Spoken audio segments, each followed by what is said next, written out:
One of the features I like the most about Google Maps is the ability to look Street View. So when you open up Google Maps, if you have locations turned on your computer, it's going to take you to where you are.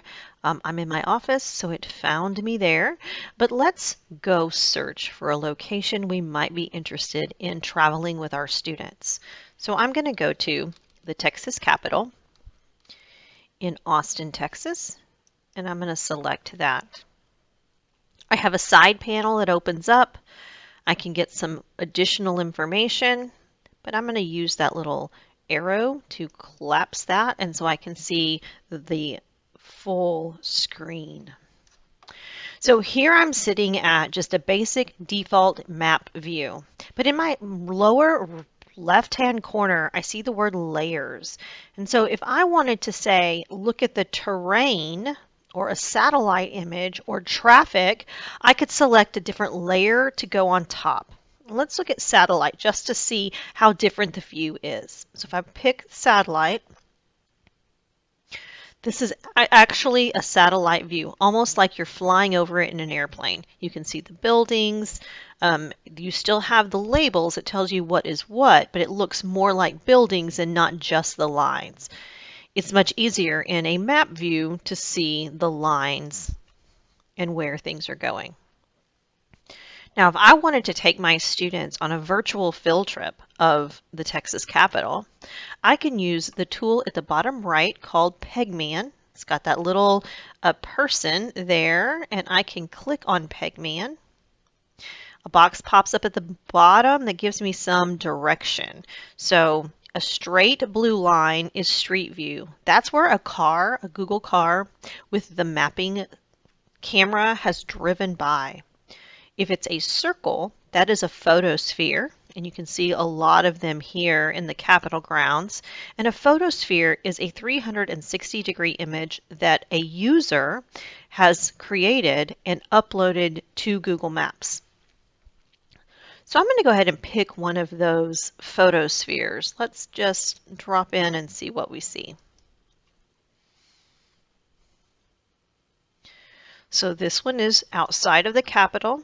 I'm standing right beside a cannon. I see the Capitol in the background, and you can see as I'm using my cursor to clicking and dragging around, I am getting a 360-degree image of this location.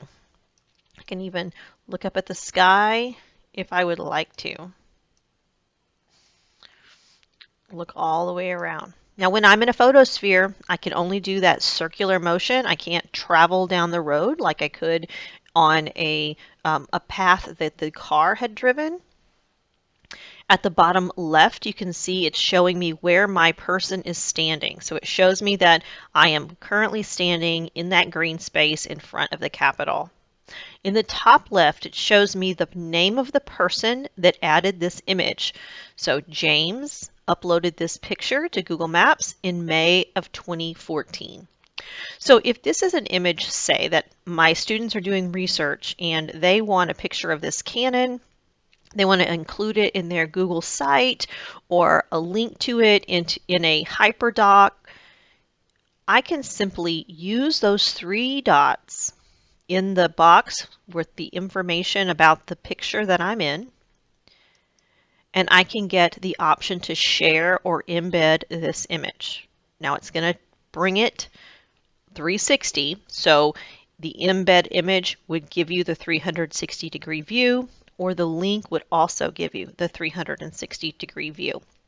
So if I selected share or embed image, I can either copy the link and use that link to add to my document, add to my lesson, add to my presentation, or I could select embed a map and then copy the HTML for the size that I want to put into my website or put into a document somewhere else, and then simply copy that piece of code and add it into the other location that I'd like to.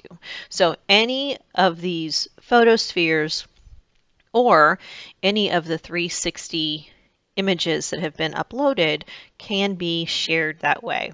Great tool for students to give some depth of research It makes history and it makes geography come to life in a way that a flat map on the wall just cannot do.